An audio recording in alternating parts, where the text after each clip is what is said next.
Eh, per detik ini ya, atau pada saat setelah membaca bacaan putusan ataupun tuntutan dari CPU untuk Putri Chandrawati, ibunda dari Joshua sedang menangis-nangis di rumahnya, merasakan bagaimana ternyata ketidakadilan hukum di Indonesia ini. Kalau bukan kepada jaksa penuntut umum, kita memberikan mandat atau memberikan wewenang untuk menuntut keadilan kepada para terdakwa, kepada siapa lagi kita harus mengandalkan. Namun, hari ini, khususnya tadi beberapa menit yang lalu, kita jujur aja kecewa, sangat kecewa ya, karena apa?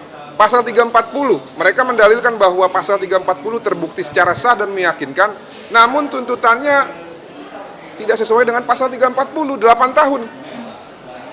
Membunuh ataupun merampas nyawa orang secara berencana dengan sengaja hanya dihargai 8 tahun. Lebih baik menurut saya bebaskan saja sudah.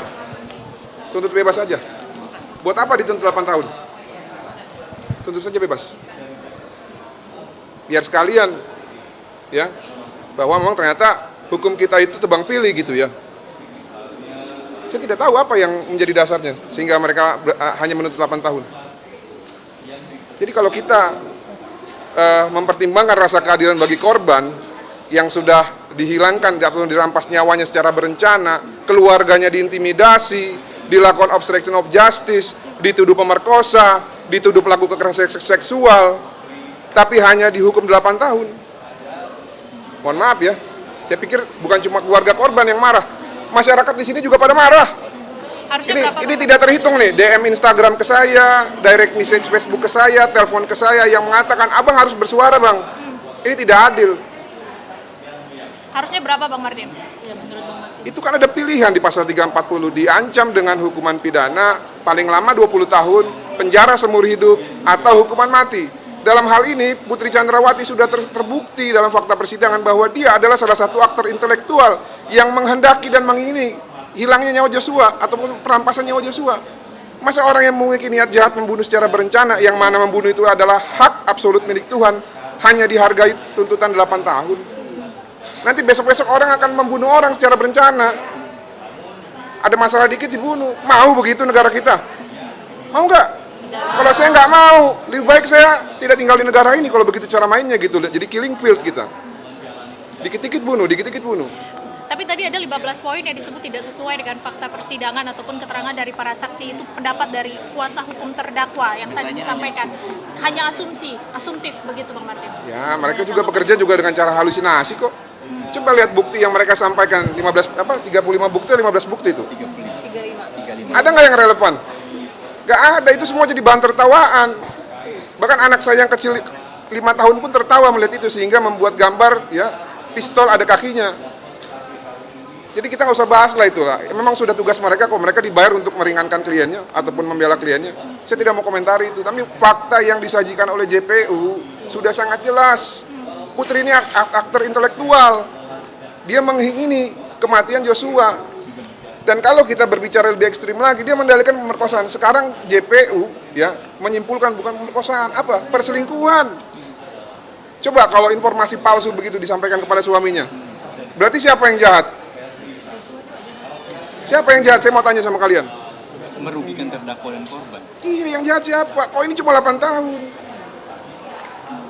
Pak, tapi tanggapan dari keluarga sendiri bagaimana? Ini kan maksudnya dibilang itu adalah perselingkuhan yang ada. Kalau perselingkuhan itu kan Sangat kecewa lah, nggak mungkin Joshua mau selingkuh sama orang yang lebih tua. Dan itu kan dia dianggap orang tua angkatnya. Ya, ini orang tua angkatnya. Karena orang tua kandung pernah bilang, kamilah yang melahirkan kamu, tapi anggaplah yang ada di Jakarta itu sebagai orang tua angkatmu. Berlakulah baik kepada dia. Dan hukum Tuhan yang kelima, kasihlah orang tuamu. Orang tua itu bisa siapa saja yang lebih tua. Memang secara spesifik untuk orang tua kandung, tapi orang tua yang ada di lingkungan kerja ini juga harus dihormati. Bang Martin boleh. Dan namun ya, ini walaupun kami menolak ya, tapi kalaupun ini memang itu terjadi, itu atas relasi kuasa. Coba baca teorinya Reza Indragiri.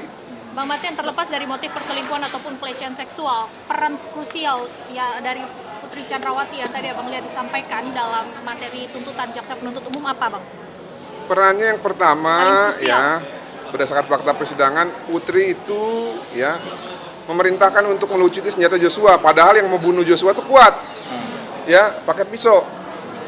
Lalu yang kedua, ya, ada petunjuk dari Richard Eliezer yang mengatakan, ya, bahwa sudah ada perintah pembunuh pada saat sebelum di Duren 3 ataupun di Saguling, yaitu ingin menabrakkan mobil ke bagian samping di jalan tol. Lalu peran ketiga itu ada tertangkap di CCTV Putri Chandrawati bersama-sama dengan Kuat naik ke lantai 3, diduga keras. Disitulah konsep ataupun skenario untuk pelecehan seksual, konsep untuk mengarahkan ataupun menggiring korban ke tempat pembantaian di Duren 3, dan konsep-konsep yang lainnya untuk memuluskan keinginan jahat mereka untuk merampas nyawa Joshua itu dilaksanakan gitu loh. Karena kalau kita lihat ya, Ferdy Sambo pasca penembakan, dia tidak mengatakan apa-apa kepada Ricky dan Kuat, itu berdasarkan keterangan Richard. Namun tiba-tiba pada saat penyidik memeriksa Kuat dan Ricky tahu skenario tembak-menembak, skenario pelecehan seksual. Tahu dari mana kalau dia tidak tahu sebelumnya, sebelum di Duren 3? Nah, cuman yang saya bingung itu adalah kenapa, ya,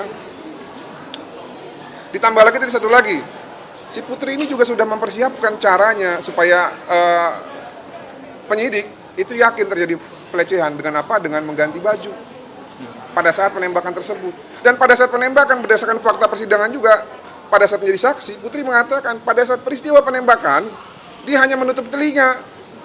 Padahal lazimnya kalau orang ada suara tembakan, yang pertama dilakukan adalah sembunyi atau ngumpet di bawah kolong tempat tidur atau di dalam lemari. Langsunglah menelpon ajudan yang lain untuk segera datang menyelamatkan. Ini apa? Dia hanya tidur dan menutup telinga. Berarti diduga keras dia sudah tahu peristiwa itu apa gitu ya. Siapa yang dibunuh, dengan cara apa dibunuhnya, dia sudah tahu. Nah, oleh karena itu ya, ditambah lagi dia mengiming-imingkan uang segala macam gitu ya kepada para ajudannya. Itulah yang disebut dengan kesamaan kehendak ataupun meeting of mind untuk melenyapkan nyawa Joshua. Nah, kalau orang punya pemikiran jahat untuk membunuh seseorang, itu di dalam ancaman hukuman pidana ataupun ketentuan perundang-undangan kita, inilah kejahatan yang paling sadis gitu loh. Untuk pidana umum selain hal-hal yang lain.